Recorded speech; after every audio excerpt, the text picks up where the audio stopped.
Assalamualaikum warahmatullahi wabarakatuh. Perkenalkan, nama saya Dea Nanda dengan NIM 23136042, Prodi Geografi NK. Kali ini saya akan menjelaskan materi-materi yang sudah di-share oleh Bapak Ari Yulfa di e-learning dengan materi pertama, yaitu konsep peta. Konsep peta ada 4. Yang pertama itu mental map. Mental map yaitu peta dalam pikiran atau direct experience. Yang kedua itu peta. Peta merupakan gambaran dari permukaan bumi dalam skala tertentu dan digambarkan di atas bidang datar melalui sistem proyeksi. Yang ketiga itu ada kartografi. Kartografi yaitu seni ilmu pengetahuan dan teknologi tentang pembuatan peta-peta, sekaligus mencakup studinya dengan dokumen-dokumen ilmiah dan hasil karya seni.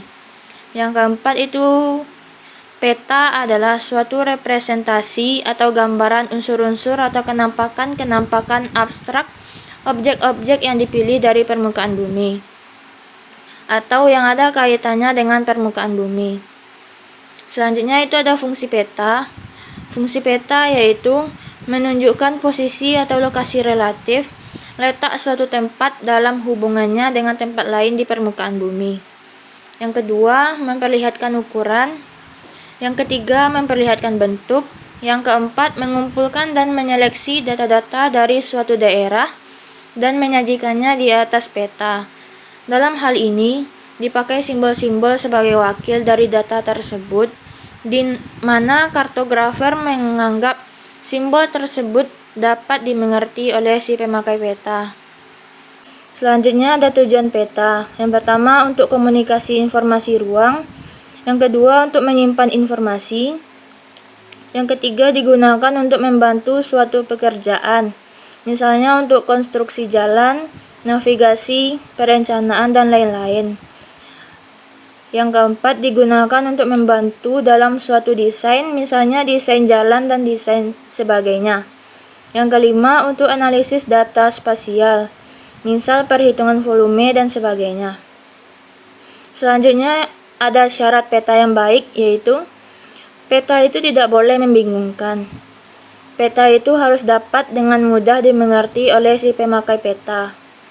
Peta itu harus memberikan gambaran yang sebenarnya. Keempat, karena peta itu dinilai oleh mata, maka wajah peta harus sedap dipandang. Selanjutnya itu ada pembagian peta berdasarkan isi. 1. Ada peta topografi atau rupa bumi. Yang kedua ada peta tematik atau khusus. Yang ketiga ada peta navigasi. Selanjutnya ada unsur-unsur peta. Yang pertama judul peta. Kedua tipe data. 3. Indeks peta dan inset peta yang berskala kecil. Keempat, skala peta. 5. Sumber dan pembuat peta. 6. Tahun pembuatan. 7. Proyeksi peta. 8. Orientasi peta. 9. Legenda atau keterangan. 10. Sistem koordinat. Selanjutnya ada simbol peta. Simbol peta berdasarkan bentuk ada 3, yaitu titik, garis, dan luasan. Sedangkan simbol berdasarkan wujud juga ada 3, yaitu piktorial, geometri, huruf, atau angka. Selanjutnya itu ada skala peta rupa bumi. Secara umum, peta rupa bumi berdasarkan skalanya dapat dikelompokkan menjadi 3 kelompok, yaitu skala besar dengan ukuran skala 1:5000 sampai 1:50.000. Yang kedua ada skala sedang dengan angka 1:50.000 sampai 1:250.000.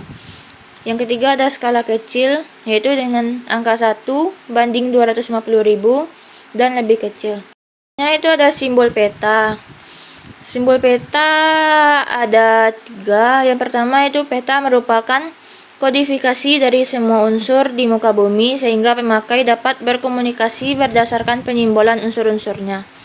Kedua, dengan adanya jenis-jenis peta seperti peta rupa bumi, tematik, dan sebagainya, maka perlu memakai bahasa peta, yaitu simbol-simbol untuk mengkomunikasikan unsur di muka bumi tersebut dengan peta yang dibuat. Yang ketiga, di samping itu perlu diatur prioritas simbol yang dipergunakan. Apakah simbol yang satu lebih penting dari simbol yang lain?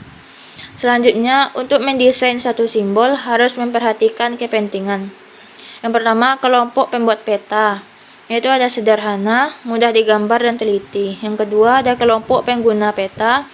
Yang pertama itu ada jelas, mudah dibaca, mudah diinterpretasi. Selanjutnya, ada generalisasi. Generalisasi adalah pemilihan dan penyederhanaan dari penyajian unsur-unsur pada peta dan selalu harus berhubungan dengan skala dan tujuan dari peta itu sendiri. Selanjutnya ada arti penting dari generalisasi. Yang pertama, bertambah padatnya isi peta dikarenakan reduksi skala. Yang kedua, terbatasnya kemampuan pandangan mata. Yang ketiga, ukuran minimum. Selanjutnya ada faktor yang mempengaruhi generalisasi. Yang pertama itu ada skala. Yang kedua, maksud atau tujuan dari peta. Selanjutnya ada proyeksi peta. Proyeksi peta adalah cara memindahkan sistem paralel atau garis lintang dan meridian atau garis bujur berbentuk bola atau globe ke bidang datar atau peta. Jenis-jenis proyeksi peta yaitu ada proyeksi planar, di mana proyeksi tersebut merupakan sebuah proyeksi peta yang memakai sebuah bidang datar untuk digunakan sebagai proyeksinya. Kedua, ada proyeksi peta kerucut. Proyeksi tersebut adalah sebuah proyeksi peta yang menggunakan bentuk kerucut sebagai bidang proyeksinya. Yang ketiga, ada proyeksi peta silinder, di mana proyeksi peta yang menggunakan bentuk silinder sebagai bidang proyeksinya. Selanjutnya itu ada posisi relatif dan absolut.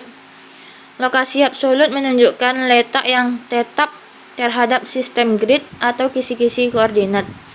Yang kedua ada lokasi relatif, yaitu lokasi suatu objek yang nilainya ditentukan berdasarkan objek atau objek lain di luarnya. Oke, sekian dari saya. Assalamualaikum warahmatullahi wabarakatuh.